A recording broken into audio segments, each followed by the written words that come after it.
encountered another ghostly campsite while hiking with some friends in the Black Forest Reservation by Mini Whitehorse Lake, aka Cooper Lake. We had gone to the lake to fish, but several of us were not big on fishing, so we decided to go hiking instead. Me, my ex-husband Sean, my brother Mikey, and his girl Sarah went hiking while the rest stayed to fish.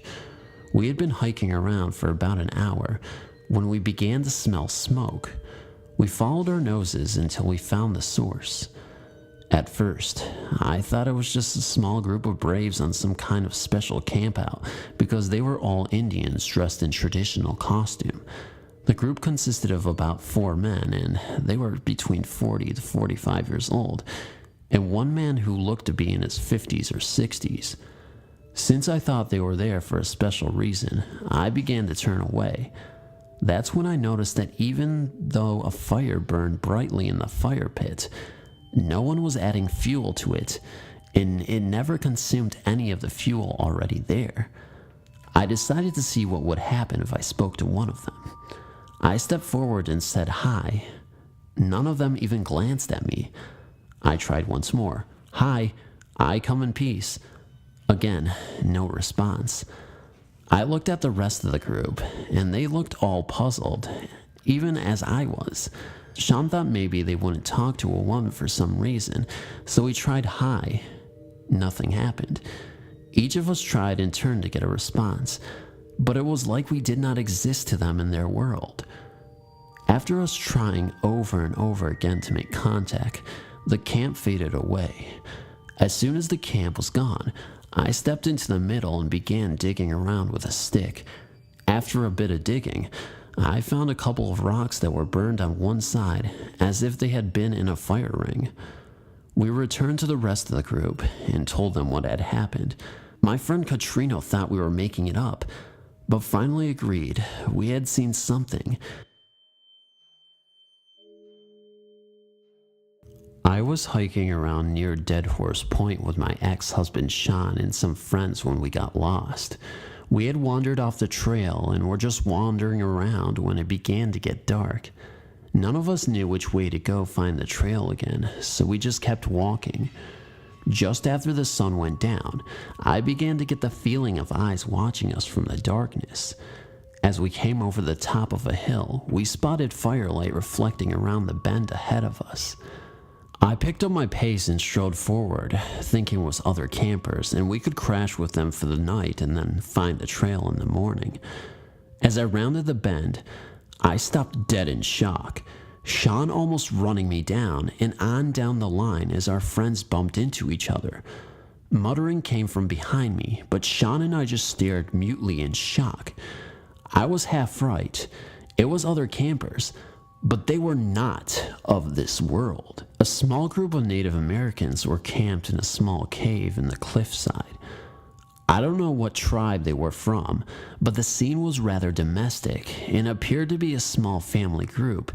An older man in his late 30s, a woman about the same age, a man and woman in their late teens or early 20s, and a boy of about 5 or 6. The men were sitting by the fire, eating, while the woman bustled about setting up sleeping places and the little boy ran around playing. As we stood there, watching the scene slowly fading from view, none of them even noticed me or gave me any sign that we were there. After they faded from sight, we stepped into the little cave, but couldn't find any signs of a camp or fire there. We decided to camp there until morning, then try and find our way out. When the sun rose the next morning, we searched the area more completely and found a couple interesting items: a turquoise bead and an arrowhead. We also found the back wall of the cave was marked with dark patches like faded soot. We continued on our way and were eventually found by rangers who had begun looking for us when we did not return to the campground at the time we said we would. I spoke to one of the rangers, and he said that others had reported similar experiences, as well as others. It was the summer of 2003. I was 11 or 12 at the time. I remember being very happy and excited because it was our annual year-end Girl Guide camp. The year-end camp is when all the Girl Guides unit in the city come together for a big weekend camp. At night, we sleep with our unit, but during the day, we're divided into groups with girls from other units. This year the camp was far out of the city, about a 3-hour drive.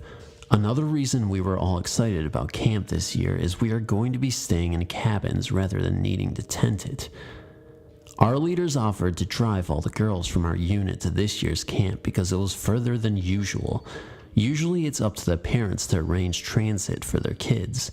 So we loaded up in the van and started driving. I remember we got so very lost. We were supposed to get there around 4 or 5 p.m., but it was almost 10 at the time. So that first night, nothing really happened. We were all disappointed that we missed the campfire songs and s'mores. We all had to be quiet when setting up the bunks in the cabin because we were sharing a cabin with another unit and they had all gone to bed with lights out at 9. The only thing separating our units was a curtain. The next day, we were divided into whatever group we could fit in. I was lucky that one of the girls from my unit was in my group. Being very shy, I didn't really like being put in a group with people I didn't know. We had a blast. Crafts, songs, singing Black Socks at the top of our lungs, telling ghost stories around the fire of evil things in the forest, calming down to Kumbaya as the closing the fire song ended, then getting ready for bed.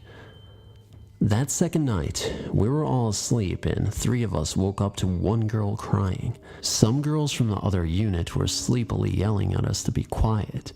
We all tried to find out who was crying. We couldn't pinpoint where the crying was coming from. When our eyes finally adjusted, we got out of bed and looked at each one, still sleeping. One of the girls we got close to, and the noise got louder, and then stopped right when we were about to tap her. That's when we noticed that she was in a deep sleep, but also she had a crazy bad nosebleed. There was blood everywhere. It freaked us out, and we woke her up in a leader. I should mention that the leaders got to sleep in their own separate room on the other end of the cabin. The girl with the nosebleed started freaking out. She kept asking what we did to her. One of the girls grabbed her blanket and used it to help stop the blood. Our leader at first was not pleased to be woken up. The leader took her to the medical cabin and was promptly sent back to bed. We couldn't sleep because all we could think of was, who was crying? Was she trying to warn us about the girl with the nosebleed? We talked for a while until we all fell back to sleep. The next morning, we were all under the impression that it was a dream. Didn't talk to each other about it or anything. At breakfast, they made a special announcement that 3 girls deserved a special prize for showing the true meaning of friendship and guide sisterhood by getting a leader when one of our guide sisters was in need. That's when we realized it was all real. Looking back, I still really have no clue why we heard crying. We thought it was maybe our imagination acting up from the scary stories of the fire, but the 3 of us heard it, and so did a few others from the other unit. We asked the other girls in our unit if they heard anything, and they didn't. The girl with the nosebleed thought we were just making it up. She thinks one of us punched her in her sleep. If that was true, I think she would have woken up to being punched. I know none of us would do that, though she was bullied very often in school and would often accuse the other guides of doing things to her, so that wasn't something new. Has anyone ever heard of something like this? For as long as I can remember, I've always had a fascination for the paranormal. I don't recall any events when I was a child, but had several experiences as a young teen, and even more growing up. The first experience that I can really pinpoint was at a church camp when I was about 14 years old. I wasn't the only one who saw things that weekend, but my experience was certainly an eye-opening one, and even if I didn't believe, the events were indisputable. The camp was for the Friday and Saturday nights in April 2001. We arrived at the camp on Friday afternoon, nearing the evening. The first thing on the agenda for the weekend was cleansing the hall, dorms, and the group. We were not even allowed to take our bags through to the dorms until this had been done. We were told to close our eyes and under no circumstances were to open them. One of the church leaders said a prayer, then blew on a horn for quite a while. My curiosity got the best of me, and I opened one eye ever so slightly. What I saw has stuck with me to this day. I saw tiny black shadows, a seemingly unending number, rushing out the open doors, rushing out the open windows, even rushing up the walls to get out the windows right at the top of the hall. If I wasn't scared I'd get into trouble for having my eyes open, I would have watched for longer. I assumed at the time it was the negative energies being expelled. That day just happened to be Friday the 13th, and one of my church friends and I decided to go exploring the grounds after dinner. We had a quick tour during the day, but we had heard that there were horses and we wanted to go back and look at them. We walked in the general direction of where the horses were supposed to be, behind the little field meant to be a small football field. We walked up the little path leading behind the fenced field when we saw someone walking out of the building next to the field. This wouldn't have been anything strange if the person had walked out of a door. There was no door. The person had just walked out of the wall. A male, dressed in decent, Sunday best type clothes. Completely white from head to toe, except for a small red spot near his mouth. Kind of like he was smoking. My friend and I watched as he walked across the wide path. He stopped halfway, looked straight at us, and carried on walking. He disappeared when he got to the fence on the other side of the path. My friend and I decided to go explore near the little lake that was on the property. It was a lovely little lake with a path that led up to a gazebo on a wooded island. Beautiful. We took a stroll around when we came across something even more disturbing than the white man. Luckily, being out in the open, it was very dark and no one saw us. We had stumbled upon what appeared to be some kind of seance. People standing in a circle, candles, speaking in a strange language. Being petrified, we didn't stay to watch that one. We didn't want to be victims to a satanic cult, if it was that. When we got back to the dorms, there was chaos there too. One of the other girls was crying that she had seen a green man with snake-type hair outside her window. She was genuinely terrified, shaking, and too scared to even look in the direction of her window.